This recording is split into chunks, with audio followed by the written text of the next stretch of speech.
ce matin, dans le message que j'avais préparé, je voulais qu'on parle un peu de ce que Dieu attend que chacun puisse accomplir. Souvent, c'est comme une montagne, mais les chants reviennent chaque fois, la mission. Et le frère, dans la lecture tout à l'heure, a parlé de ça. Le verset qu'il a cité, c'est le verset que Dieu a mis sur notre cœur. Et on va le rappeler et faire un peu quelques rappels. Donc, ce qui sera apporté, c'est pour moi-même et c'est pour vous. Parce que ceux qui sont invités à nous, d'abord, on ne veut pas parler pour vous, d'abord pour nous-mêmes. Amen. Que Dieu soit béni. Alors, pour nos billes, frères et sœurs, si vous êtes d'accord, mais en tout cas, on fait passer que Dieu le bénisse son époux, les frères et sœurs qui travaillent ici. On va prendre dans le chapitre 24 des Proverbes, le verset 11 à 12. Chapitre 24 des Proverbes, verset 11 à 12. Et puis Matthieu 9, 36 à 38. Vous voyez, tout là, j'écrivais comme ça pour donner un peu aux frères d'époux. En tout cas, il faut un bon travail à la régie, que Dieu les bénisse. Donc, je répète, chapitre 24 des Proverbes, verset 11 à 12. Matthieu 9, 36 à 38. Et Jean 4, verset 34 à 36. Jean 4, 36 à 36. Ouais, 36, autant pour moi. 34 à 36. Je répète. Chapitre 24 de Proverbes, versets 11 à 12. Matthieu chapitre 9, 36 à 38. Et Jean chapitre 4, verset 34 à 36. Nous y sommes. Enfin, on va faire la lecture, me permettez. Même si c'est affiché, mais je préfère lire ça. Et le frère a dit quelque chose qui est aussi, bon, on ne l'impose pas. Lorsqu'on parle dans ce pays, la Roumanie, là-bas on appelle Dieu Domnesio. Dès qu'on prend la Bible, même dans les villages, tout le monde se tient debout. Et je ne peux pas de le faire ici. Je l'ai dit, mais pourquoi on fait ça? Ils m'ont dit, qu'on sait un peu le comté là-bas. À l'époque, à cause du communisme, on a tellement élevé l'homme dans le communisme, mais on a découvert la vérité. Un jour, vous allez en Roumanie, ça va peut-être vous choquer. Vous ne verrez pas une croix sur les églises évangéliques. Je suis au sérieux. Vous savez pourquoi? Mais vous allez voir des croix par-ci, par-là. Ça, c'est l'église orthodoxe. Mais pourquoi il n'y a pas de croix? Parce qu'ils veulent vivre la simplicité de l'évangile. Mais dès qu'on prend la même dans les villages, tout le monde se tient debout parce qu'ils ont le respect pour Domnesio, c'est Dieu en romain. Bien, ce matin, nous sommes en France. Bon, on comprend un peu là, hein? La France, vous êtes d'accord avec moi? C'est pas, hein, c'est libre et volant. Voilà. Bon, on reste assis quand même. Hein? Même ceux qui sont à la maison, asseyez-vous quand même. Je les taquine, ils se connaissent, on se connaît. Amen. Alors, il dit ceci, merci au grand frère Mbois, délivre ceux qu'on traîne à la mort, ceux qu'on va égorger, sauve-les. Au verset 12, si tu dis, ah, ne savions pas, celui qui pèse les cœurs, ne le voit-il pas? Celui qui veille sur ton âme, ne le connaît-il pas? Que Dieu soit béni. Et ne rendra-t-il pas à chacun selon ses œuvres? Ce verset me fait peur, sincèrement. Je vous dis, moi, ça me fait peur. Délivre ceux qu'on traîne à la mort. Déjà, dans ce verset, pour ceux qui sont les prédicateurs, on sent ici une pensée simple. Ça nous parle de l'urgence de l'action envers les perdus. Vrai ou faux? Délivre ceux qu'on traîne à la mort. Ce n'est pas de manière littérale, mais sur le plan spirituel. Et quand on voit le monde aujourd'hui entier, dans le monde entier que nous sommes, avec tout ce qui se passe, toutes ces personnes qui meurent sans compte de Dieu, ça doit amener l'Église. Ce n'est pas que tout le monde va là en Roumanie, bien soit en Italie, en Belgique, mais de par nos prières. Et comme il dit à des collaborateurs dans l'humour, en ces temps, si on peut dire à cause de la situation, on ne peut plus évangéliser, c'est juste. Mais il y a une forme de basilisation. Vous savez pourquoi? C'est le soupir. Lorsque une âme soupire après les conversions, Dieu le fera. Délivre ceux qu'on traîne à la mort. Matthieu 9, 36 à 37, 38, de temps en temps, il faut apprendre les versets par cœur, mais bon, on a entendu des vieux pasteurs, bon, nous ont appris ça aussi, mais on va quand même le lire. Matthieu 9, rapidement 36 à 36, 38 rapidement. Et ici, voyant la foule, Jésus fut ému de compassion. Rappelons, chef des passages, que ce verbe-là, chaque fois qu'il a employé, Dieu va dire à Moïse, j'ai vu, j'ai entendu, il y a un mot qui suit après, je suis descendu. Quand Dieu voit, son cœur est en mouvement. Frère, c'est sérieux. Mais on peut regarder sans qu'on soit en mouvement. Il peut y avoir des regards de jugement, permettez l'expression, ou des regards même de compassion. Mais dit, voyant la foule, il fut ému de compassion. Et qu'est-ce qu'il dit? Alors il dit, puis il met de la moisson.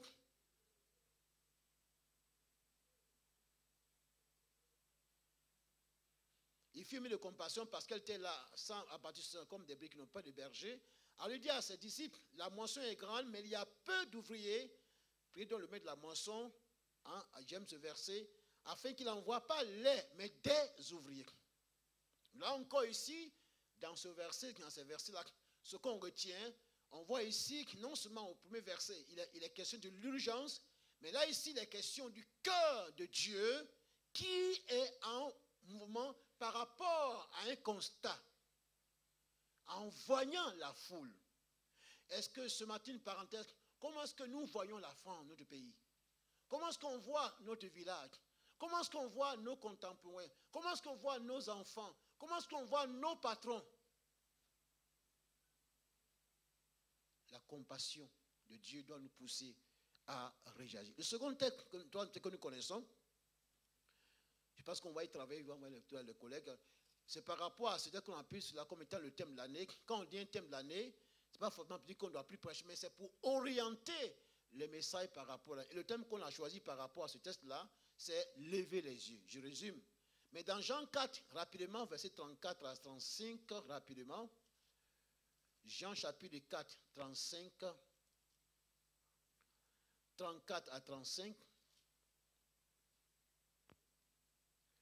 Jean chapitre 4, rapidement. Il dit ceci, au verset 34. Je leur dis, ma nourriture est de faire la volonté de celui qui m'a envoyé et d'accomplir son œuvre. Ne dites pas qu'il y a encore 4 mois jusqu'à la moisson. Voici, je vous dis, levez les yeux et regardez les champs qui déjà blanchissent pour la moisson. Celui qui moissonne reçoit un salaire et amène des fruits pour la vie éternelle, afin que celui qui sème et celui qui moissonne se réjouissent ensemble. Je pose souvent des passages à mes collègues que ce verset est tellement riche. Vous savez pourquoi? Bon, quand chacun prêche, il a sa méthode, mais moi, personnellement, j'aime le détail. Et ce verset est tellement riche. Et dans ces versets-là, il y a 2 choses qu'on retient rapidement. Je me répète, si dans le premier texte, il est question de l'urgence, dans le second texte qu'on a lu, il est question de l'état du monde qui amène Dieu à réagir. Et si le troisième texte, frères et sœurs, il est question de pouvoir agir en fonction de la vision qui s'impose. Il dit, levez les yeux. Donc ici, dans l'expression lever les yeux, veut dire qu'il y ait une prise de conscience par rapport à la vision qui s'impose. Est-ce que monsieur frère et soeur? Et des passages, vous me permettez, selon la parole de Dieu, pas selon moi, le frère Yeo, ben, si vous voulez pasteur Yeo, je m'excuse, on peut dire frère, ce n'est pas un problème. Il n'y a qu'une seule vision. C'est important. Il n'y a qu'une seule église. Maintenant, à la même stade, Sergi, peut-on dire à telle église baptiste, ou bien à Mulhouse, à Samuel, comme mon ami, vous voyez par ailleurs, Dieu accorde une parcelle de sa vision. Frère, c'est important de le rappeler avant de continuer. Si on entend les paroles, tu te poses à ma vision, tu te poses à mon ministère. D'ailleurs, vous dites des passages, ça peut vous choquer. Le pasteur Yo n'a pas de ministère. C'est sérieux, hein, frère. J'en suis conscient. C'est par rapport à la Bible. Dans Jacques 1, verset 16 à 14, frère, c'est important. Soyons bibliques et non pas évangéliques. Qu'est-ce qu'il raconte là, monsieur là? Oui, c'est vrai. J'aime le taquiner, frère, parce que Yohann ne suivait pas. On peut apporter un message évangélique qui n'est pas biblique. Le message biblique, on tient compte du texte et on est dans le contexte. Donc, selon la Bible, frères et sœurs, je ne suis qu'un instrument, même si on sent quelque chose. Mais la Bible dit, Jacques 1, 16 à 17, toute grâce et tout don vient d'en haut. Alléluia. Vous voyez, la grâce précède le don. Donc, on n'a pas le don, mais ce qui se manifeste, on est conscient, mais ça vient du ciel. Ah, frère, c'est sérieux. Tu te poses à mon don, à mon mener. Tu n'as rien, mon frère, ma soeur. De l'eau, tu n'as rien. Moi, je n'ai rien. Ça peut vous choquer, mais c'est biblique. Dieu se sert de toi, mon frère, ma soeur. Toute grâce, et c'est ça qui est présent, toute grâce et tout don parfait vient d'en haut. Mais bien sûr, on est conscient, frère. Vous savez, c'est une sécurité le fait de le comprendre comme ça, frère. Alléluia. Bible dit, Paul dit, Dieu ne cherche pas à plaire. Nous voulons apporter ce qui est de Dieu. Donc, rapidement, quand il n'y a qu'une seule vision, maintenant, par rapport à la Mestale, l'église évangélique, vous voyez, Dieu a connu une parcelle. Vous savez pourquoi? Quand on le comprend, mais on est motivé, on ne va pas faire comme aussi. Aussi, on dit en français, c'est adverbe. Donc, pour dire que frères et sœurs, c'est important, parce que quand on le comprend, le mot aussi, c'est dans la Bible, mais c'est dangereux. En son temps, le peuple dit à Samuel, 1 Samuel 12, nous voulons aussi un roi comme les autres nations. C'est ce qui est devenu. Dans la messe à frères, nous ne voulons pas faire la mission comme d'autres. Non, mais nous voulons le faire parce que si c'est le plan de Dieu par rapport à la messe à l'église locale, allons-y. Que Dieu le bénisse. Parce que Dieu s'est tout intéressé à la motivation et au but. Ne cherchons pas à faire les choses comme les autres. Mais si c'est dans le plan de Dieu, Dieu accorde à l'église locale une parcelle de sa vision. Et il y a une notion de complémentarité. Mais quand on n'a pas compris ça, aussi comme on va faire vite, ils vont me dépasser. Mes amis, on va aller ensemble au ciel. C'est écrit dans la parole, ou bien c'est pas écrit. Ensemble. Ce n'est pas les autres après, non, non, ensemble. Donc, parle pas qui dit on te dépasse là. Parle doucement. Tu dois d'abord comprendre quel est le plan que Dieu a pour toi. Que Dieu soit béni. Alors, c'est fait, frères et sœurs, si on le met ensemble pour ceux qui sont les prédicateurs, qu'on appelle là, je m'excuse de taquiner mes collègues là, c'est un message, un thème biblique. Parce qu'on met les trois textes ensemble et on sort le thème. Donc, si le premier texte, il est question d'urgence, je me répète. Dans le second texte, il est question du constat qui pousse Dieu à réagir. Et dans le troisième texte, là, en fonction de l'urgence, de la vision. Donc, le thème que je propose ce matin, c'est la mission, 2 points, urgence divine. Si on peut l'afficher, c'est possible. La mission, 2 points, urgence divine, frères et sœurs. Je propose rapidement 4 points essentiels. Dans le premier point, nous allons voir ce qu'on peut appeler la nature de la mission. Parce que ce mot aujourd'hui, c'est comme c'est une nouvelle doctrine. Non. C'est dans la parole de Dieu. En fait, le mot n'est pas écrit, mais de la Genèse, frère, à l'Apocalypse, Dieu il est toujours en mouvement. Alléluia, c'est la mission, mes amis. On dit ça en latin, mission de Dieu est en mouvement. Mission, l'urgence divine. Deuxième point, on parlera du fondement biblique de la mission. C'est important, le fondement biblique, pas le fondement évangélique, s'il vous plaît. Fondement biblique, est-ce que c'est biblique? Si c'est biblique, frère, allons-y. Ce qui est biblique, personne ne peut la détruire. L'œuvre, je parle de l'œuvre. Dans le troisième point, frères et sœurs, rapidement, nous parlons de ce que j'ai appelé l'état du monde et de l'Église qui déclenche cette urgence. On va en parler. Quand je dis, voyez la foule, il fut ému de compassion. Est-ce qu'à l'époque, frère, sur le contexte, il n'y avait-il pas des bergers? Il y avait des bergers. À l'époque, on appelait les sacrificateurs. Mais il les a décriés. Ils étaient là, mais inconscients. Il va dire, en parlant aux pharisiens, non seulement ils ne veulent pas entrer, mais ils empêchent ceux qui veulent entrer.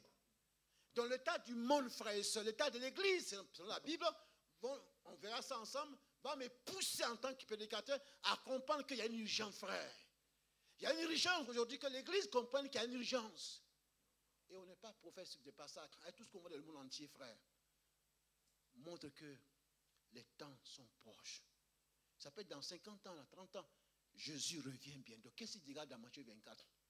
Par rapport à son retour, verset, il faut que cette bonne soit annoncée dans le monde. Alors viendra la fin. Mais toute la fin est proche, donc ça doit me pousser, moi en tant que prédicateur, à comprendre que c'est urgent. C'est urgent d'accomplir la mission. Mais si on n'est pas conscient par rapport au monde, par rapport à l'Église, il dit non. C'est quoi dire aux disciples, vous pensez que ce n'est pas maintenant, mais c'est maintenant. C'est maintenant, frères et sœurs de Bévelier, de Sergique. C'est maintenant que, plus que jamais, on doit s'engager. On ne va pas amuser parce qu'on a de l'argent ou bien on n'a pas d'argent. C'est le cœur de Dieu. Alléluia. Et le quatrième point, rapidement, c'est le petit que je vais rappeler, la responsabilité de l'église locale. Une chose, frère, de passer de savoir que Qu'est-ce que la mission? Son fondement, l'état dirigeant, mais la plus importante chose ce soir, ce matin qu'on veut retenir, quelle est, moi je ne comprends pas, moi le frère Yo, quelle est ma responsabilité? Que Dieu soit béni. Rapidement. Alors, selon frères et sœurs, hier, j'entends Jacqueline, mon jeune frère, souvent, le pasteur peut être inspiré en priant à genoux, en lisant la Bible, mais aussi, je le dis, je ne pas de passage, j'appelle mes pères, on peut aussi être inspiré, c'est-à-dire recevoir la pensée de Dieu, en suivant même les informations des documentaires. Et dans la semaine, j'en suis aussi. Et il y a un thème qui a été débattu sur France Info, s'il fallait réécrire l'histoire de la France. Et on parlait un peu des 40 ans, au temps de, il est décédé, de François Mitterrand. Et déjà, on a plusieurs personnes, je vous dis, je ne les suivis pas dans l'instant politique. Mais ce qui m'a touché, et toute la plupart des gens qui ont travaillé avec lui, pour eux, il est urgent que ceux qui l'ont côtoyé puissent réécrire l'histoire de cet homme qui a marqué la France. C'est ce que moi j'ai retenu. Et pourquoi la Bible parle de l'histoire de l'Église? Pourquoi la Bible parle de l'histoire de tel? Et j'ai dit à mon fils, tu es de la famille Yéhou, il faut que ça l'histoire de la famille Yéhou. Tu as un grand-père, tu ne l'as pas connu, mais tu dois le savoir. Et j'en parle souvent à mon collègue. L'histoire, pour deux raisons. Dans l'histoire, on voit les erreurs de nos pères. Je lui pense, je le tatine. Moi, je commets des erreurs, je vais en commettre, lui aussi.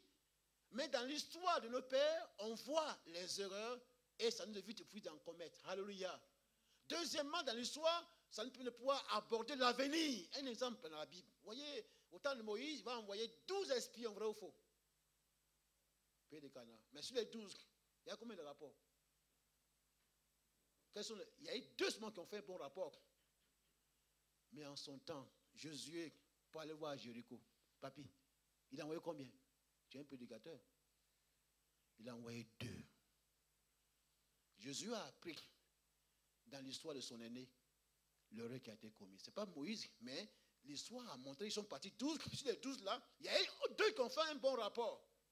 Il ne va pas répéter la même chose. Pour aller voir Jéricho, il envoie 2 espions. Alléluia! Chers frères et sœurs, je vous en supplie à Sergi.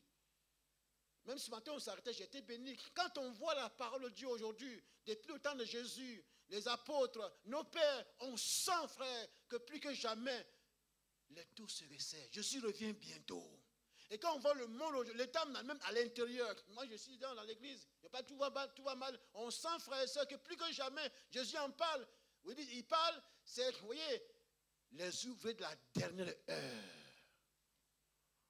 C'est pour ce matin, frère. Pour ceux qui sont habitués à moi, moi je ne veux pas parler comme quelqu'un, je vous dis ça au sérieux. Lui, c'est quand je parle, c'est pour moi-même. C'est pour moi-même. Souvent, les gens disent, mes frères, mais tu n'es pas au courant de mes amis, et puis on se taquine. Il dit à mon frère, quand tu sais ce pourquoi Dieu t'a appelé, on ne perd pas le temps dans des futilités. Alléluia. Oui, parce que j'ai un compte à rendre, pas au conseil à Mestal, pas au corps pastoral à la fédération, à celui qui m'a appelé. Donc c'est urgent. Que Dieu soit béni. Selon le français rapidement, la mission, je résume, ça veut dire, c'est le fait qu'on, c'est une charge confiée à quelqu'un d'accomplir une tâche définie. Simplement, selon le français. Il faut aussi consulter le français. Selon le dictionnaire de Larousse, quand on parle de mission, c'est une charge, j'aime le mot, c'est une charge confiée à quelqu'un. Et ce matin, peu importe là où vous êtes, peu importe l'âge, le Dieu Tout-Puissant te dit ce matin, il t'a confié une charge. Alléluia! Même vous n'êtes pas encore baptisé, ça peut vous choquer. Et vous qui êtes dans la maison aussi, vous parle, il t'a confié une charge pour 2 raisons. D'abord par rapport à la gestion de ton âme. Et puis ensuite par rapport à ceux qui t'entourent. Dieu t'a confié une charge. Si tu as rencontré Jésus, si tu as goûté à sa grâce, si tu as été touché par lui, tu as été changé, alors il fallait dire à ses voisins, pas pour les changer, pas pour les parler d'une religion, dis-leur aux voisins, aux parents, aux amis, qu'est-ce qu'il a fait dans ta voie, la charge que Dieu t'a confiée. Frère, c'est comme ça, on nous a formés. Allons dire aux gens du dehors Qu'est-ce qu'il a fait en toi? Non, pas par la même stade, non. Mais la charge qu'il t'a confiée à moi, qu'est-ce que Dieu a fait en toi? Qu'est-ce qu'il t'a dit? Qu'est-ce qui s'est passé? Intuitivement, tu as rencontré Jésus. Va dire aux voisins, va dire aux parents, va dire au patron ce qu'il a fait en toi. Voici la mission qu'on appelle, qui est une charge. Et cette charge-là, ce n'est pas le pasteur, ce n'est pas le pasteur à la main stade, ce n'est pas le conseil, ce n'est pas l'église locale, c'est le Dieu tout-puissant qui t'a créé à son image, qui t'a aimé, alléluia. Et ce matin, je te confie une charge. Que Dieu soit béni. Mais qu'est-ce que c'est le mot urgence sur le dictionnaire français? C'est le caractère de ce qui est urgent. Et j'ai mis le mot nécessité d'agir vite. Quand on dit qu'il passe ça, qu'après le culte là, tu as reçu un coup de fil que papa est aux urgences, me permettez. Ton enfant est aux urgences. Ton ami est aux urgences. Ça veut dire qu'il y a nécessité d'agir vite. Pour Dieu, le salut d'une âme est urgent. Délivre ceux qu'on traîne à la mort. La mort spirituelle. Vous savez, souvent, ça peut faire pleurer. Quand on perd un parent et qu'on se voit qu'on lui a parlé de Dieu et il n'a pas, c'était fini. On ne le verra plus jamais. Il meurt, mais il va dans l'éternité sans Dieu. Donc on pleure 2 fois. C'est pour cela, frères et sœurs, chers parents, je vous en supplie. C'est ce qu'il y a pour des hommes, on dit dans ce continent, qui sont là en Afrique, par-ci, par-là, des années, même sans un salaire, rien. Le prix d'une âme, ils sont partis. Quelqu'un m'a dit, c'est mon billet, vous salue. C'est ce verset qu'il a poussé à aller en Afrique. Il s'est mis à ce verset, m'a poussé à servir Dieu. Délivre-se contre la mort, c'est la bousculé. Il a tout laissé, il est parti en Afrique. Pour que des âmes soient sauvées. Frères et sœurs, voici l'église que Dieu vient chercher. Voici l'église aujourd'hui que Dieu veut voir. Est-ce qu'on est conscient que, et si on me dit le passage, ceux qui sont à l'extérieur sont ceux qui sont à l'intérieur. Vous me dites, mais monsieur le pasteur, mais non, c'est compliqué, enfant, oui, je le sais, comme ailleurs. Ce n'est pas à nous de les changer. Dis seulement, allons dire que c'est urgent. Je le sais du passage, dans Matthieu, je ne pas le verset par cœur, il dira, et que servirait-il à un homme ou une femme de gagner le monde entier s'il perdait son âme? L'élément le plus, frère, si vous me permettez, qui est le plus important par rapport à notre parcours terrestre, c'est notre souhait pour vous en tant que pasteur, que vous prospériez à tous égards, nos enfants, tout le monde, même ceux qui sont à la retraite, que vous avez une bonne retraite, mes amis, mais le plus important, si on n'est pas sauvé, frère, si on n'a pas une âme sauvée, délivrée du péché, je m'excuse, frère, avec tout ce qu'on a comme confort matériel, ça peut faire pleurer. On a vécu pour rien. Frère, le salut, S-A-L-U-T, c'est l'élément central de la révélation de Dieu. Est-ce que ce matin, tu es sauvé? Ah, ça peut vous choquer. Hein? Ah, c'est là où ça commence. Est-ce que tu es sûr, maman, papa, vous qui êtes à la maison? Parce qu'on peut être à la même stade et ne pas être sauvé, mes amis, s'il vous plaît. On peut avoir une Bible comme moi, pasteur, une carte, parce qu'on est dans le sac, et ne pas être sauvé. Mais quand on est sauvé et qu'on sait ce qu'est-ce que le salut, comme Paul dit, nous étions du nom, on était perdus, égarés. Mais Dieu m'a fait grâce, frère. Quand il dit à 7 ans, je l'ai rencontré, c'est une grâce. Certains, c'est à 30 ans, 40 ans. Mais quand on sait ce que c'est le salut, c'est le plus grand trésor, frère. C'est plus que de l'or. C'est plus que les diplômes, c'est pas mauvais. Mais quand on sait qu'on est sauvé, et que dans le ciel, on a la paix avec Dieu. Si on ferme les yeux, aujourd'hui, on va avec Dieu.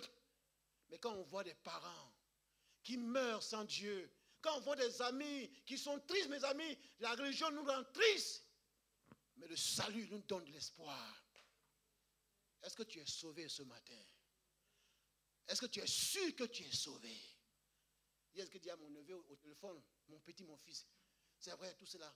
Sois sûr que tu es sauvé. Ton temps est passé, mais pas t'amener au ciel.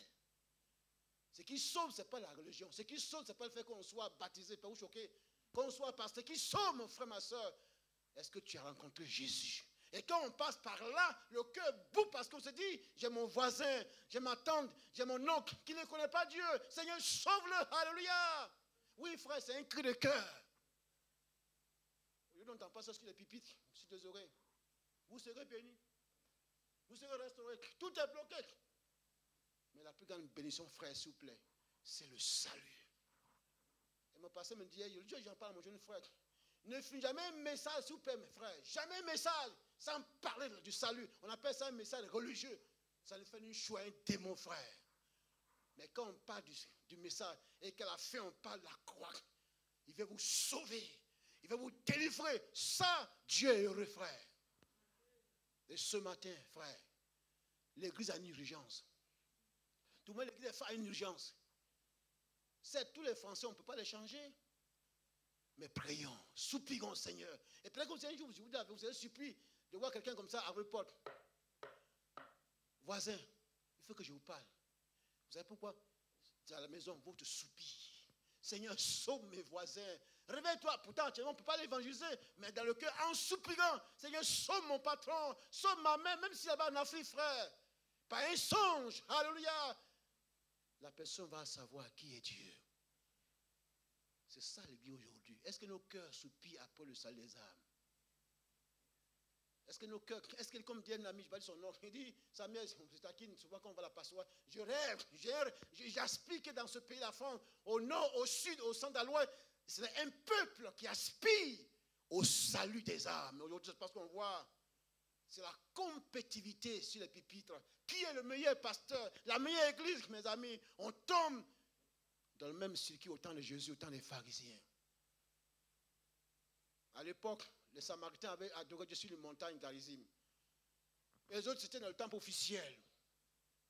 Il y avait quelqu'un qui était dans un désert. C'est en ce moment qu'il levait les yeux. C'était qui? Jean-Baptiste. Frère, c'est la même chose aujourd'hui. Le plus important au-delà des temples, au-delà des communautés, c'est qui est important. Est-ce que si on est nombreux, on est peu? Est-ce que ceux qui se rassemblent dans ces temples-là, est-ce que les cœurs soupirent de voir dans ce pays, frère, des femmes, des hommes qui se tournent vers Dieu, même s'ils ne sont pas ici à la Mestal, et qu'on est à 50 km, à 20 km, des gens se tournent au Seigneur, on donne de la joie. Alléluia. Mais oui, ce n'est pas le cas. Hein. Moi aussi, je vais évangéliser. Tu as échoué déjà. Ce n'est pas le Dieu, c'est vrai. Moi aussi, je vais faire ça. Non. Il faut le faire parce que tu sens qu'il y a une urgence. Et que même si quelqu'un est touché et qu'il ne vient pas ici, mais qu'il parte ailleurs, le but est atteint. Que Dieu soit béni. Je résume mes frères et sœurs. Compte tenu du temps. Donc, ce qu'on appelle la nature de la mission, ça veut dire simplement, dans le contexte de Dieu, le mot mission n'est pas dans la Bible. Mais il y a des mots-clés. Je résume ce qui est écrit sur mon papier. Ça veut dire que c'est le fait que Dieu, étant dans le ciel, il voit tout. Son cœur est ému en voyant l'état du monde et ça le pousse en action pour les sauver. Voilà ce qu'on appelle l'expression par rapport, c'est quoi la mission? C'est ce Dieu-là qui est en mouvement et il le fait à travers nous. Il peut le faire sans moi, sans vous. Mais en voyant l'état de nos parents, ici, enfants, nous voyons, Dieu est ému, Dieu est touché. Certes, ils savent qu'ils ont besoin de matériel, d'argent, de diplôme, mais pour Dieu, il est ému en voyant enfants, des hommes et des femmes dans ce pays qui ne connaissent pas Dieu, frère. Et Dieu dit, je vais me mettre en mouvement et il le fait à travers l'Église. Voilà ce qu'on appelle l'expression la nature de la mission. Ça veut dire Dieu est en mouvement. Je résume compte tenu du temps. Dieu est en mouvement pour venir sauver des hommes et des femmes qui ne le connaissent pas. Que Dieu soit béni. Dieu est en ce qu'on appelle la mission. C'est pourquoi le Seigneur dit, vous voyez, je ne fais que rappeler. Lorsque dans Josué chapitre 3, versets 7 à 12, moi j'aime ces mots-clés. Il va dire à Moïse, j'ai vu, j'ai entendu les soupirs. Dieu était témoin, mes familles, frères. Pendant plus de 400 ans, cette pression de Pharaon sur son peuple, me dirait, mais ça, c'est passé, mais aujourd'hui encore, frère. Sur le passage, pas prophète, mais on sent que ce manquait quelqu'un parmi nous. D'avoir le cœur, vous d'entendre, vous êtes venu chercher une vérité. Je ne m'excuse pas, prophète, mais pour avoir des pensées en prêchant. Vous êtes venu dans cette salle chercher une pensée. Mais ce matin, la pensée que je vous dis, repentez-vous. Repentez, mes amis, c'est le plus important. Et Dieu voit qu'il dit à Moïse, je vois ma souffrance. Dans ce monde-là, il y a plusieurs qui ont tout, frère. Comme dans mon pays, me dit un ministre, il y a longtemps, 30 ans en arrière, monsieur le passager, tout à la maison, mais mon cœur est vide. C'est avec tes frères. Et Dieu a vu cette souffrance. Il dit, je t'envoie Moïse. Et ce matin, le Seigneur voit notre pays, la France. Plusieurs souffrent. C'est parce qu'ils n'ont pas le matin. Ils ont tout. Frère, la vérité, quelqu'un dit, de passage, la solution dépend du ciel. Mais le ciel, est-ce que Dieu a des repentants sur cette terre? Ce n'est pas la mestade, ce n'est pas le catholicisme, ce n'est pas l'Assemblée de Dieu. Ce sont les femmes, des hommes qui ont goûté à sa grâce. Alléluia! Frère, c'est la vérité. Voilà la parole de Dieu. Et c'est pour ça que Jésus a dit dans Matthieu 28, allez. Pourquoi? Parce qu'il a été glorifié. Donc comme il est touché, il nous envoie, c'est le mandat de la mission. Allez donc, la mission, c'est Dieu qui est en mouvement, en mouvement. Quand on dit aller, en anglais, ça dit soyez en mouvement. Dans une église est là, localement parlant, peu importe le confort, peu importe tout ce qu'on a, et qu'on ne bouge pas, je suis désolé, ce n'est pas une église selon Dieu. Ce n'est pas une église selon Dieu. Donc la mission, ça dit Dieu est en mouvement. Et pour comprendre, c'est plus simple, même les enfants peuvent comprendre ce matin. Pense ce matin, ma soeur, mon frère, à toi qui m'écoutes de loin à la maison, pense à ta conviction. On a un collègue que j'apprécie, je ne sais pas si il est en Suisse, qui dit, frère Yo, fais tout pour retrouver à Paris. Il y a plus de 30 ans, celui qui m'a rendu témoignage. Je vais lui dire merci parce que par lui, non seulement j'ai trouvé la vérité, mais je suis sauvé. Alléluia. Je bénis Dieu, cet homme qui n'a pas dans ma région. 40 ans, un missionnaire américain, 40 ans. Vous savez qu'est-ce qu'il est venu chercher? Et chaque mercredi soir, ici au Sérieux, nous, il venait à l'école primaire avec des bonbons. On se moquait de lui, nous, on venait encore des bonbons. Vous savez ce qu'il cherchait? Qu'on soit sauvé. 40 ans dans ma région, nous, la Côte d'Ivoire. Il a tout laissé le confort américain.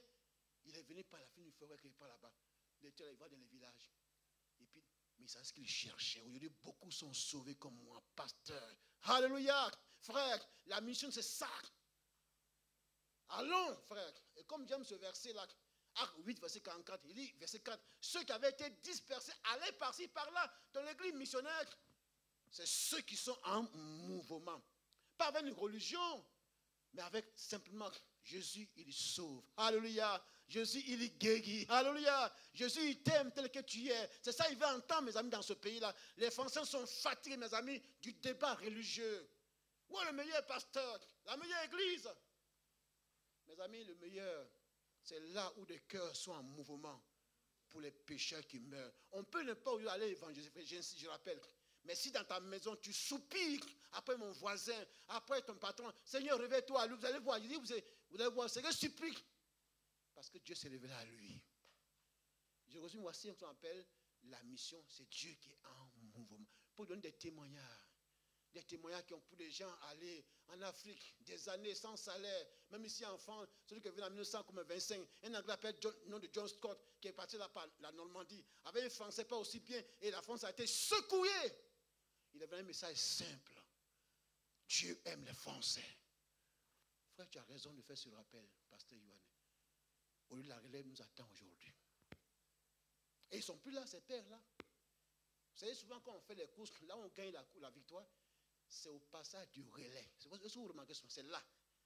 Où on passe le relais. Celui qui donne, si c'est mal donné, celui qui doit prendre la c'est là que c'était la victoire. Frère, merci pour le rappel. Nos pères sont là en Afrique. Nous sommes là aujourd'hui.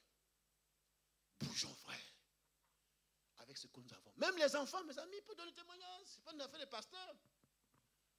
En tout cas, pour ceux qui sont habitués à nous, moi je m'excuse, lui, c'est le message que j'aime beaucoup. Alléluia! La mission. C'est le cœur de Dieu. Alors, rapidement, deuxièmement, quel est le fondement de la mission? Je vais résumer en 4 mots. Le fondement de la mission, compte tenu du temps, c'est le mot amour. Retenez ça. Le premier fondement, c'est l'amour. L'amour divin. Des choses, c'est même ce matin, les enfants peuvent comprendre. Le premier fondement de la mission, c'est l'amour. On ne peut pas aller à la mission, mes amis, sans l'amour. Ce n'est pas l'amour déguisé. L'amour intéressé, non. Ce n'est pas ça. La Bible dit, on appelle à l'école du dimanche, Jean 3,16. Car Dieu a tellement aimé, il a donné. On ne peut pas aimer sans donner. Si on veut faire la mission frères et sœurs, ce n'est pas une question d'argent, s'il vous plaît. La mission, si on aime, on se donne. Alléluia. Si on aime la France, on se donne de la prière. Dieu a tellement aimé, il a donné. Le premier fondement, c'est l'amour qui donne. Est-ce qu'on aime la France? Est-ce qu'on aime nos parents? Est-ce qu'on aime notre patron, notre cousin? Si tu aimes ton enfant, comme tu disais cet homme-là, vous le connaissez, il vous salue. Il a dit à ses enfants que vous connaissez, je préfère que vous soyez des fermiers américains et aller au ciel, mais que d'avoir les gros diplômes et puis aller en enfer. Frère, soupirons, pleurons pour nos parents qui sont convertis. Je suis au sérieux. Même si tu pars là-bas en Afrique, Dieu peut se lever là à eux. Mes fondements, je résume, c'est l'amour. L'amour. Est-ce que la mestade, est-ce que nous aimons la France? Ah, je suis au sérieux. On n'aime pas beaucoup de choses, mais est-ce qu'on aime la France comme Dieu aime? Est-ce qu'on la voit comme Dieu voit la France? Est-ce qu'on voit notre papa inconverti, maman, patron? Si on le voit comme Dieu le voit, on va se donner. Pas de l'argent, mais la prière. Voilà le premier, des choses simples. L'amour, l'amour.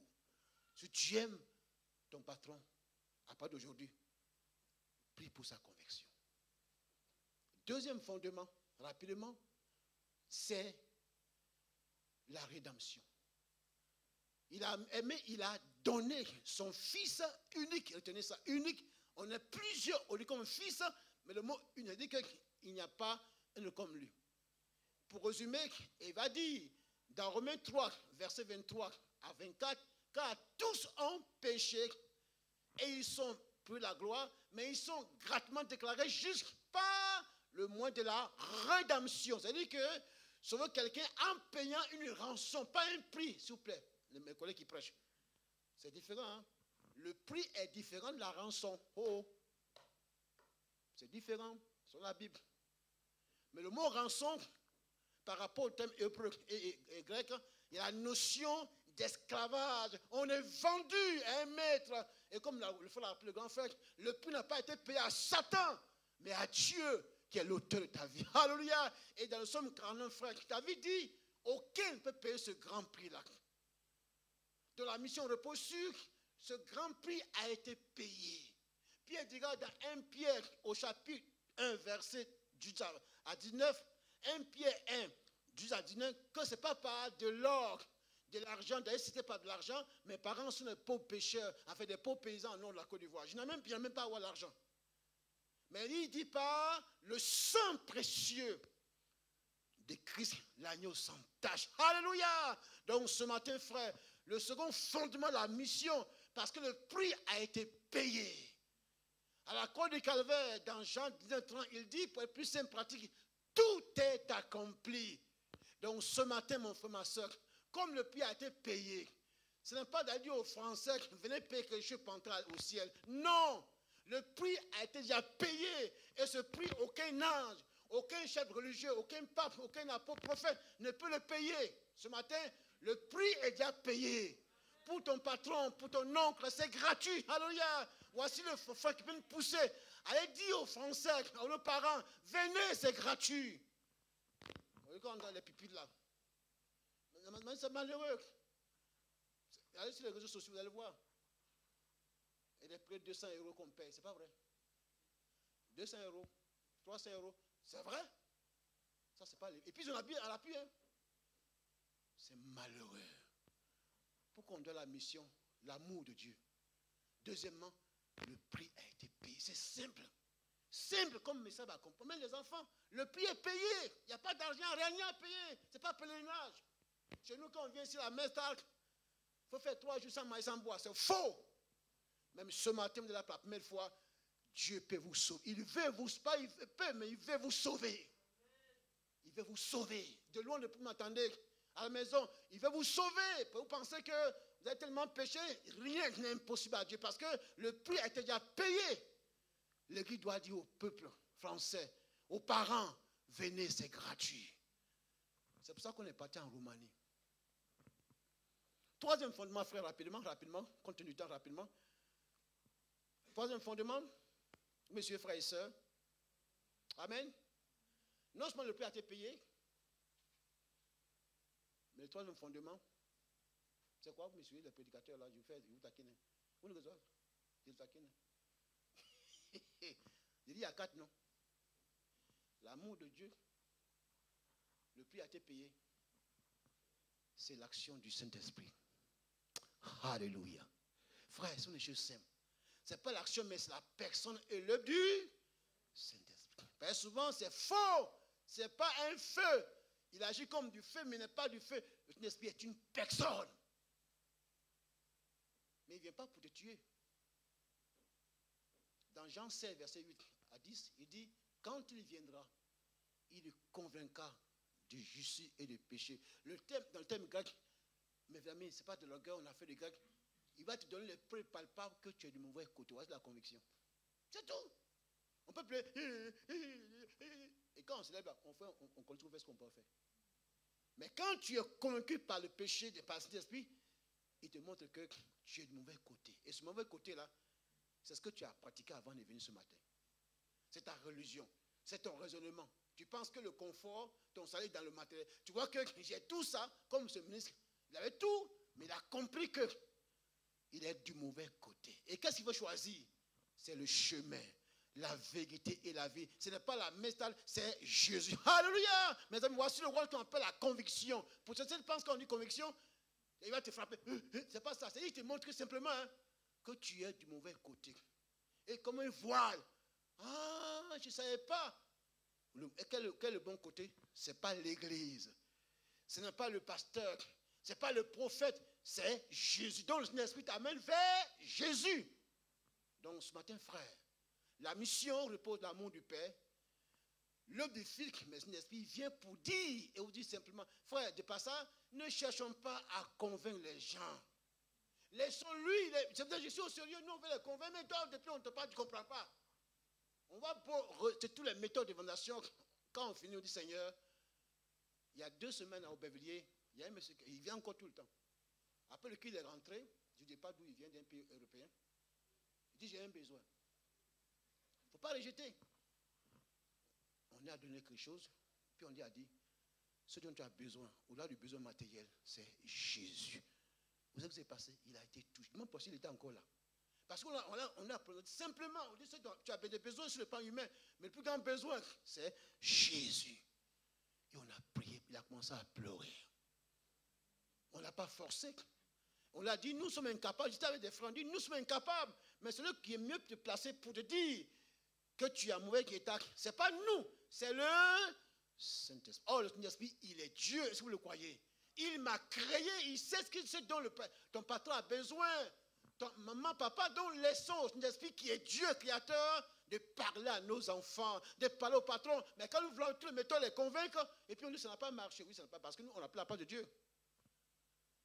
Donc, Église Mestad, disons Saint-Esprit, accompagne-moi. Comme dit Yonkusho, c'est le meilleur partenaire. Alléluia! Saint-Esprit, viens, réveille-toi à mon patron, au maire. Ça peut vous choquer, oui, ils ont besoin de Jésus.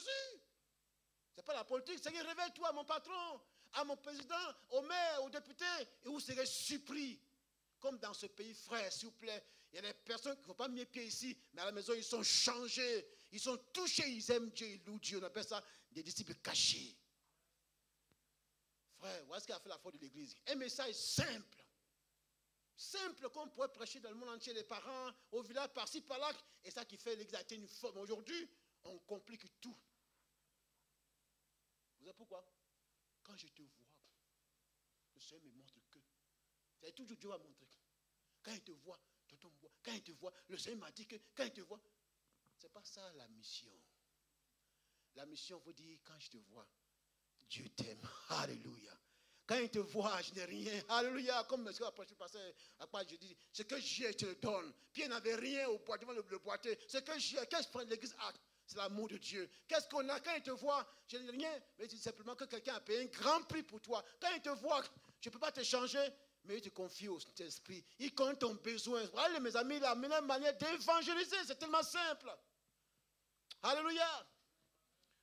Et le 4e fondement, ça peut aussi prendre. C'est l'église locale. Parce que c'est vrai, non? C'est la vérité, c'est tellement simple. C'est l'église locale. Aujourd'hui, mes amis, je vous dis la vérité, on n'aime plus l'église locale. Mais c'est là que tout commence. Somme 133, verset 1 à 3. Oh, qu'il est doux et agréable pour les frères d'être ensemble. Car c'est là, ce n'est pas ailleurs.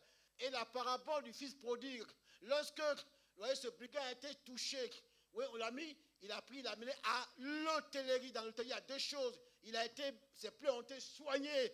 Et il dit, ils l'ont couvert de l'huile. L'huile, c'est le Saint-Esprit. Et souvent, quand j'en parle, frère, je vais aller doucement. Souvent, et je le dis haut et fort ici ce matin, avec l'accord de mon collègue, souvent, c'est mal interprété. Je dis souvent, n'est pas ça, et ce matin, je le répète, que le lieu, frère, où hier, celui qui a volé, celui qui a triché, qui a fait du mal, oui, il doit être guéri, accueilli. C'est à l'église locale pour dire, l'église n'a pas dit, venez et continuez à voler, je n'ai pas dit ça. Après, quand on sait qu'il a dit qu'à la messe, on peut continuer à pratiquer la sorcellerie. Je n'ai pas dit ça, mes amis. J'ai dit, même si quelqu'un est sorcier, quelqu'un est un voleur, sur la parole de Dieu, le lieu où il va t'accueillir pour être changé. Parce que c'est vrai, non? C'est l'église locale.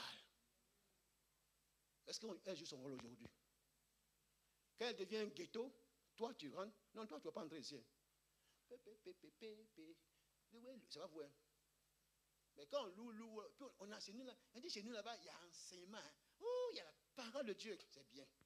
C'est comme dans le confinement là. Quand on voit les gens, premier confinement là, quand on se vient après, non? Les barbes, tu vas te couper. Et puis, parce qu'on mangeait, est-ce qu'on sortait? On mangeait, non? Hein, papi? On mangeait. Oui, on mangeait, mais on ne sortait pas.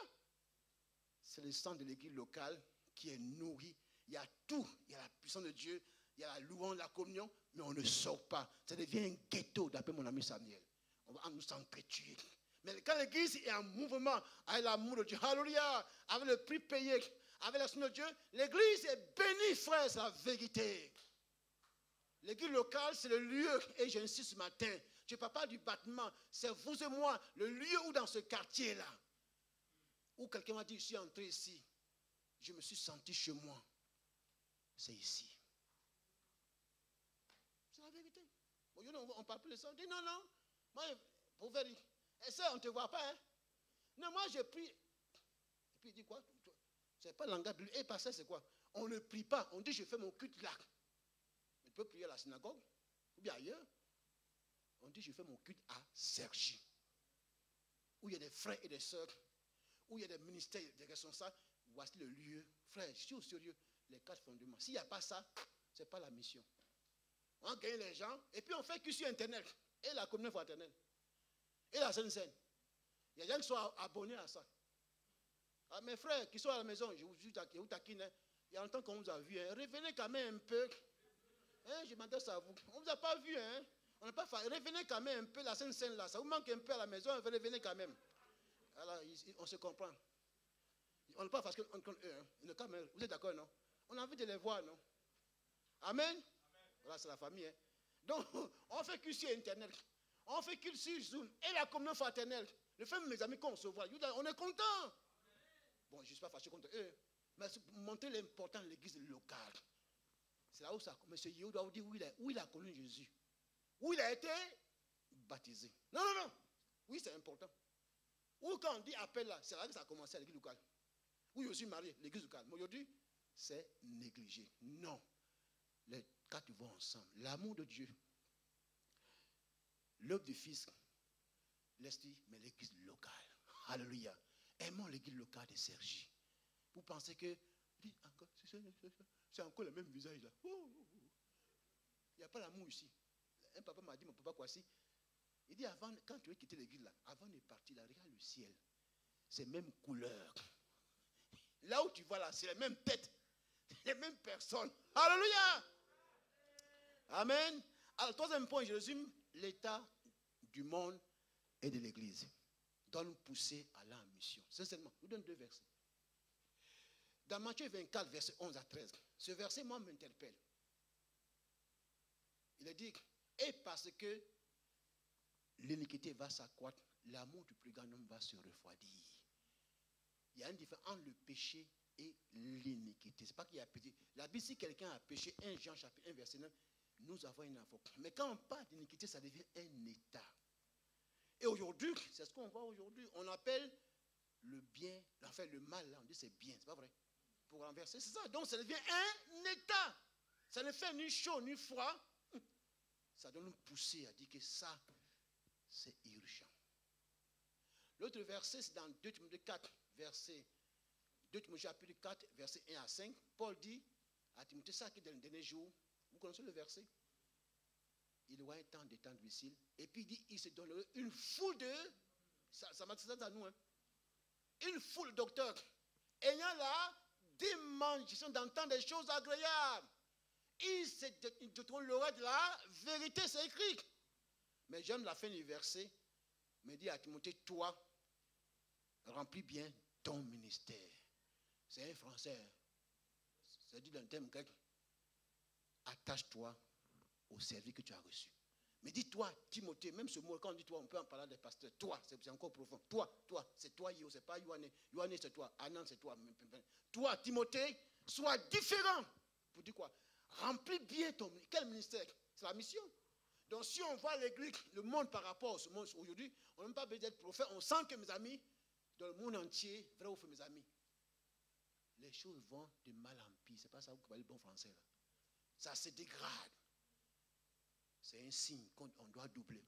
Et dans l'église, ce qu'on ne voyait pas il y a 20 ans, on voit ça aujourd'hui.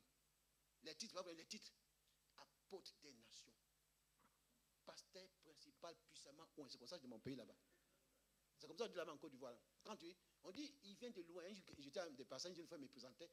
Notre frère là, il vient de loin. Il dit, pardon frère. Moi je viens de cinéma Tchali. Il dit, attends, si on ne dit pas, il dit, il vient de loin, et puis il est puissamment, ouais. C'est quoi ça? Celui qui est puissamment, il ne dit pas qu'il est puissamment, ouais. C'est comme ça on dit dans le pays, puis c'est ça qui marche, on dit puissamment, homme de Dieu, puissamment, ouais. Et puis on dit, prophète des nations. Voilà. Mais non, nos papas ont dit, M. Nguessan, je l'ai entendu quand il était en 83, dans mes débuts ministères. M. Nguessan, quoi si, prédicateur à Gagnoua. Ce sont les pionniers. Alléluia! On l'appelle par son prénom. Moi, je dis, c'est pas lui. Il y a 10 ans, il a appelé quelqu'un au téléphone, frère. Mais il dit, attends, toi, il est au arrêtez là, ça suffit maintenant. Je dis, pourquoi je ne pas dire homme de Dieu? Il dit, toi, tu vas même prêcher au Bévlier. Jamais. C'est quoi? Quel désordre, compatriote, quel désordre ça? Le cantique dit notre sauveur et notre frère. C'est qui? Jésus. C'est vrai, il va avoir du respect pour un pasteur. Il pas non. Mais la Bible parle de Jésus, il paraît comme un simple homme. Frère, l'église sera puissante dans sa simplicité, frère. Mais on met les titres devant. Oh, le Saint-Esprit est venu dans Jean 16. Il dit quand il viendra, il ne parlera pas de lui, pourtant il est Dieu. Et nous, à travers lui, on veut qu'on parle de nous. Alors qu'est-ce qui se passe? Lui, il se met à la porte. Parce qu'il n'est plus dedans. On l'a mis, pardon. Mets-toi à la porte. Nous sommes au 21e siècle. Nous avons des spécialistes dans la théologie. Des théologiens, vraiment des experts en théologie. Donc, si nous t'explique, mets-toi à la porte, on n'a pas besoin de toi. C'est ça, c'est ce qu'on vit aujourd'hui. Et comme il est à la porte là, alors l'église est faible. Laissons le Saint-Esprit dans la simplicité nous utiliser. Alléluia. Frère, ici au sérieux, il faut avoir du respect pour les papas, les aînés, mais Dieu agit dans la simplicité. Le mot le plus sacré, c'est le mot frère.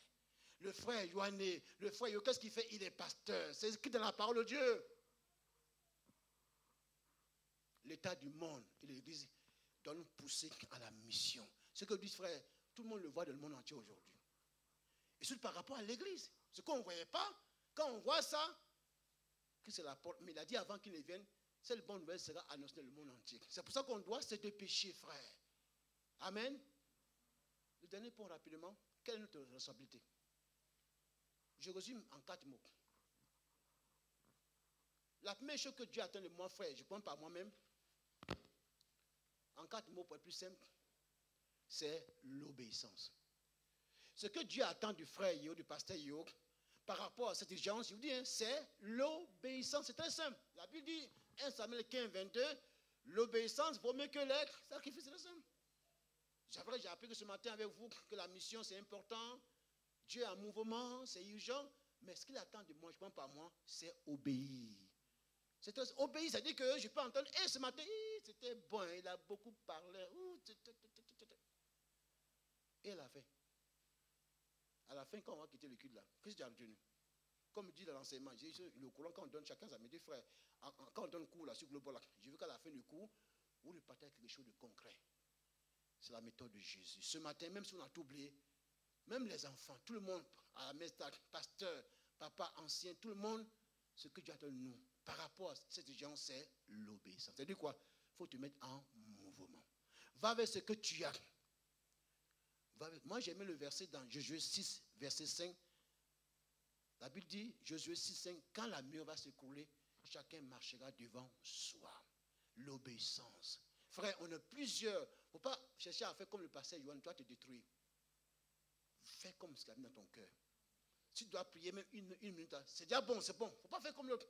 Fais ce matin, tu as un enfant ici à Sergi là. Il faut obéir. Le peu que tu as reçu là, va à ce peu-là et va prier pour ton papa. Pour moi, pour dire Seigneur, je vais obéir afin que ma maman soit. Tu seras surpris, frère. L'obéissance.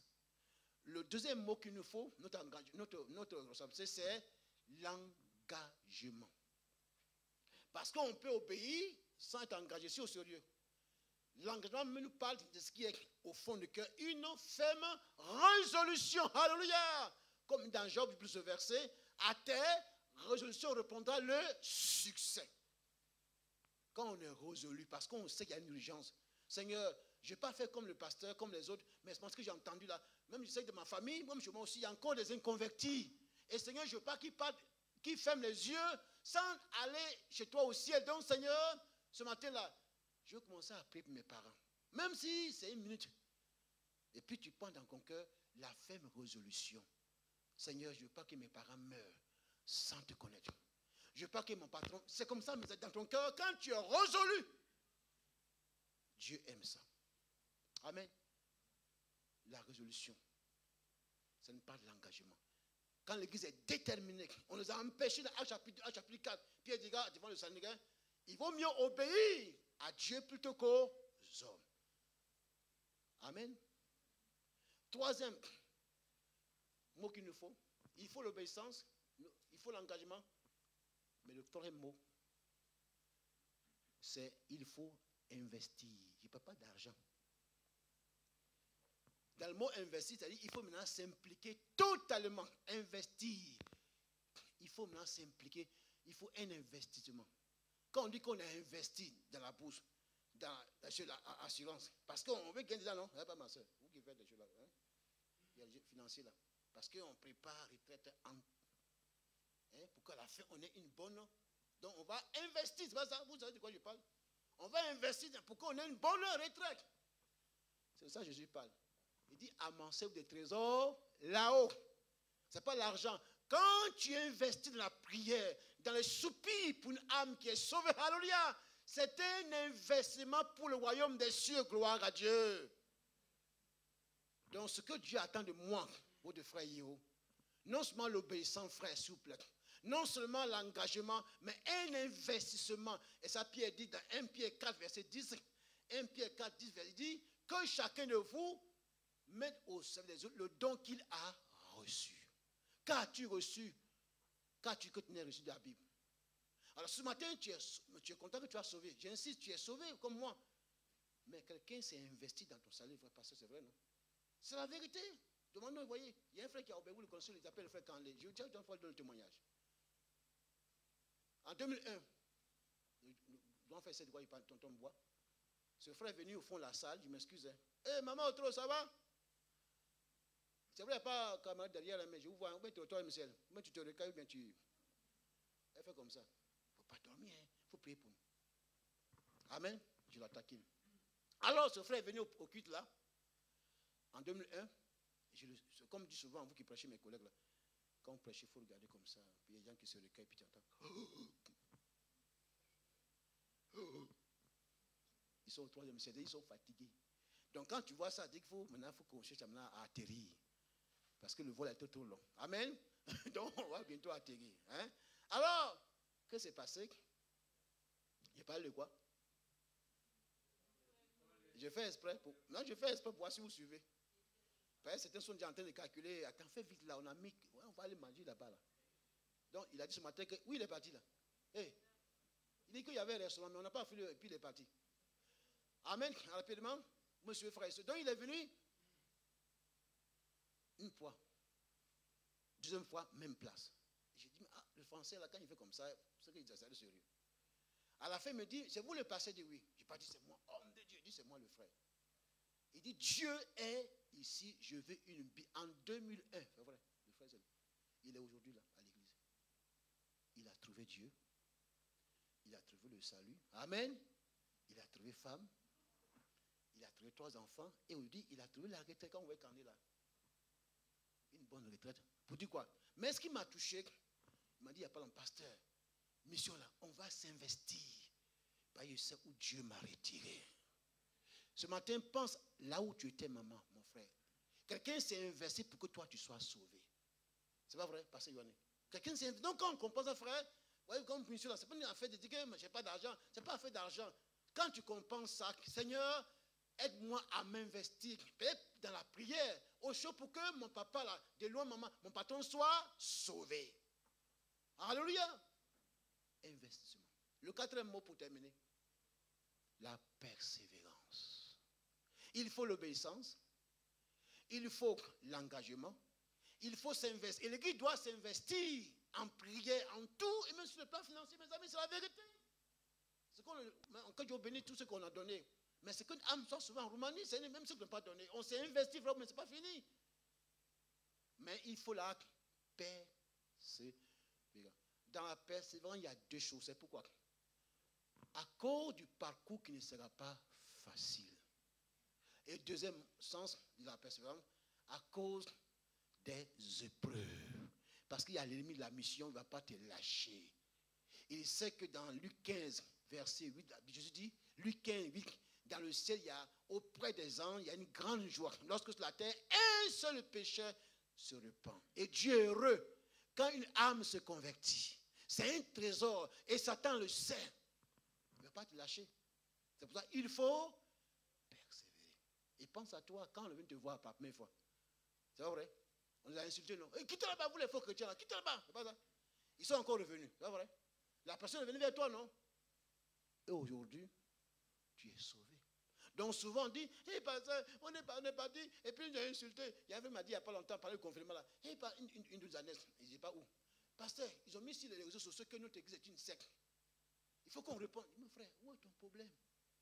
Si on dit que l'église est une secte dans la ville, mais tu sais ce que tu enseignes, oui. Laisse Dieu. Il faut persévérer. Que Dieu soit béni. Merci pour votre patience. Ce matin, ça m'a fait du bien. Voilà ce qu'on appelle l'urgence de la mission. Je n'aime pas les longues conclusions personnellement. Ce que pour une conclusion, la Bible dit quoi? Jean 17. Tu connais le verset, non? Verset combien? Vous savez ces choses, pouvez que vous les. Bon, j'ai travaillé bien vieux passé, mais il dit Samuel, où est le verset? Il veut me pousser à dire, il faut lire la Bible. Voilà. Donc la conclusion est que dans Jean 17, je dis, vous savez ces choses, mais dans le verset 13, pouvez que vous les pratiquez. Ce matin, il va faire où Dieu m'a parlé. Je n'ai pas si meilleur que toi. Moi, le peu que j'ai compris, frère, il y a une urgence d'accomplir la mission. Mais chacun à son niveau. Si tu es pasteur, sois fidèle dans ton domaine. Tu es responsable ici, sois fidèle. Même ceux qui sont à la porte, à l'accueil. Et puis pour vous faire rire, ceux qui ont ce ministère, vous connaissez le ministère, vous me suivez? Ce ministère, vous connaissez comme ça? Vous ne pas ça? Ce ministère-là. Ah, ce matin, regarde papier, comme il a habillé là. Ah, regarde l'autre là. On appelle ça le ministère de critique. Si tu as ça à saisir là, il faut continuer. Là-bas aussi, tu vas avoir récompense. Le ministère de critique. On attend, on n'a pas vu, il parle comme ça. Est-ce que lui met ça en pratique? Est-ce que lui met l'essai? Il parle comme ça, vous le connaissez même. Quand tu penses que toi tu fais mission, toi, Yéo là, tu nous fatigues trop, il faut repartir là. Bon, il faut continuer, mon frère, ma soeur. Alléluia, il travaille les papas. Hein. Il dit, mon fils, il y a tout dans l'église. Hein. Il y a tout, il y a ceux qui sont, il y a ceux qui ont ça, puis il y a ceux qui ont le ministère de l'histoire. Ils vont te dire, quand ça a commencé ici, là? Le premier baptisé, il connaît ça. Le premier pasteur qu'on a envoyé ici, il connaît l'histoire. Mais ça ne sert à rien, ça ne sauve pas. Donc ce matin, Dieu a parlé à mon cœur. En tout cas, par la grâce de Dieu, frère, on veut faire la mission en France. Amen. Que chacun parte avec ce qu'il a reçu. Tu es un enfant, tu es un papa et maman ce matin, si sérieux, on est fiers de vous, pas pour vous blaguer comme les policiers, m'excuse. Alors à Sergi, continuons, parce que c'est urgent. Et puis il dit, Dieu n'est pas injuste. Hébreux 6, verset 10. Il peut y avoir des erreurs, moi je vais commettre. On peut vous décourager, ça peut arriver. Mais comme pas pour le pasteur Yo, pour le pasteur Yohanné, pour le conseil, pour une église, c'est pour Jésus, il n'est pas injuste. Et peut-être on ne voit pas. Mais un jour, tu seras surpris. Une fois, on est parti une personne en Côte d'Ivoire, et on est non plus maintenant. Et puis un jeune qui vient, il me sale, et puis il pleure. Je ne comprends pas, il me sale, et puis il pleure. Il dit, tonton, tu ne te rappelles pas de moi? Je dis, non. Il dit, mais en 83, là, tu étais mon moniteur, j'ai commencé à pleurer. Maintenant, je suis devenu pasteur. Vous voyez? J'étais moniteur, étant stagiaire, mais il était à l'école dimanche. Maintenant, s'aimer, il est devenu pasteur. C'est mon frère. Salomon dit, chapitre 11 d'Ecclésiaste, c'est mon. Il ne faut pas regarder au vent. Parce que tu ne sais pas ce qui va. Alors, frère, c'est la messe de Sergi. C'est pour vous encourager tous. C'est mon. Il va y avoir des erreurs. Alors, ce matin, la mission est urgente. Que Dieu nous bénisse.